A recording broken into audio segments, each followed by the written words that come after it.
MP DN Prathapan പകരം മുതിർന്ന കോൺഗ്രസ് നേതാവ് കെ മുരളീധരൻ തൃശൂരിൽ സ്ഥാനാർത്ഥിയാകുന്നു. അത് ഏത് തരത്തിലാണ് ഈ മണ്ഡലത്തിന്റെ മത്സരത്തെ മാറ്റുക?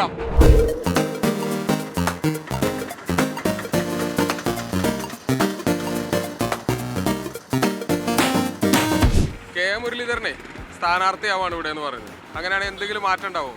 ഒരു മാറ്റമല്ല. സുരേഷ് ഗോപി ജയിച്ചാൽ ഇവിടെ കോൺഗ്രസ് തന്നെ ജയിക്കുള്ളൂ.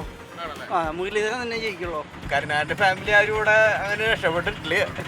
മുരളീധരനായ കാരണം പറയാൻ പറ്റില്ല. മുരളീധരൻ സ്ട്രോങ് അല്ലേ. ഏറ്റവും കൂടുതൽ ഇപ്പോൾ നിൽക്കുന്നിപ്പോൾ സുനിൽകുമാർ ഏട്ടനാണ്. സുരേഷ് ഏട്ടന് കുഴപ്പമില്ല. മുരളി സാറ് എങ്ങനെയാണെന്ന് നമുക്കറിയില്ല. തോൽക്കും, മുരളീധരൻ തോൽക്കും. ഞങ്ങളുടെ സുരേഷ് ജയിക്കും.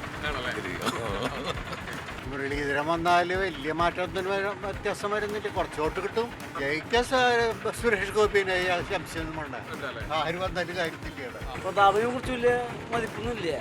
ജനകരം ഓരോ നിലയ്ക്ക് ആൾക്കാർ എന്ത് ചെയ്യുന്നു അത് ജനങ്ങളോട് ചോദിക്കും. അല്ല, ആൾക്ക് എന്തായാലും വോട്ട് കിട്ടില്ല. ഇപ്പൊ പത്മജൊക്കെ മാറിയില്ലേ, BJP-യിലേക്ക് പോയില്ലേ. അത് കാരണം ഇനിയിപ്പോ ചാൻസ് ഇല്ല ആൾക്ക്. ഇല്ല, അത് സുരേഷ് ഗോപി തന്നെ. മത്സരമായിട്ടാവും ജയം. ഇപ്പോൾ 1 ലക്ഷം എന്ന് പറയുന്നത് കഴിഞ്ഞ പ്രാവശ്യത്തെ 1 ലക്ഷം ഒന്നും അറിയാൻ സാധ്യതയില്ല. നിസ്സാര വോട്ടിന് തന്നെ ജയിക്കുള്ളൂ. ആര് VS ജയിക്കായില്ല. ഏതാനും സുനിൽകുമാറിനായിരിക്കും സാധ്യത. മത്സരം ഇപ്പോൾ ആര് ജയിച്ചാൽ സുനിൽകുമാർ അവിടെ ജയിക്കുള്ളൂ. ആര് ജയിച്ചാലും സുനിൽകുമാർ ജയിച്ചു കഴിഞ്ഞാൽ മണ്ഡലത്തിലുണ്ടാവും. മറ്റാര് ജയിച്ചാലും മണ്ഡലത്തിലുണ്ടാവില്ല. വല്ല അടുത്ത ഇലക്ഷന് വരും. അതിലും ചാൻസ് കുറവാ അപ്പൊ മുരളീധരന്റെ ഇതിന്. എന്തായാലും ഇവർ രണ്ടുപേരെ പ്രതീക്ഷിക്കാം. സുരേഷ് ഗോപി അല്ലെങ്കിൽ സുനിൽകുമാറിലെ ആരെങ്കിലും പ്രതീക്ഷിക്കാം. 4000 വണ്ടിയുടെ ഒറിജിനൽ പെർമിറ്റുള്ളൂ. പിന്നെ ഒക്കെ കള്ള പെർമിറ്റാ. ഈ പെർമിറ്റ് നിയന്ത്രിക്കുന്ന സർക്കാരും പറ്റുന്നില്ല. അത് ആദ്യം ചെയ്യട്ടെ, എന്നിട്ട് ആർക്കാണ് വോട്ട് ചെയ്യാം. ഇവിടെ ആര് ജയിക്കണം? ഇവിടെ സുരേഷ് ഗോപി ജയിക്കുന്ന കാര്യം ഉറപ്പാണ്. സുരേഷ് ഗോപി ജയിക്കുള്ളൂ. മുരളീധരൻ തന്നെ ജയിക്കുള്ളൂ തൃശ്ശൂർ. അത് ഉറപ്പല്ലേ.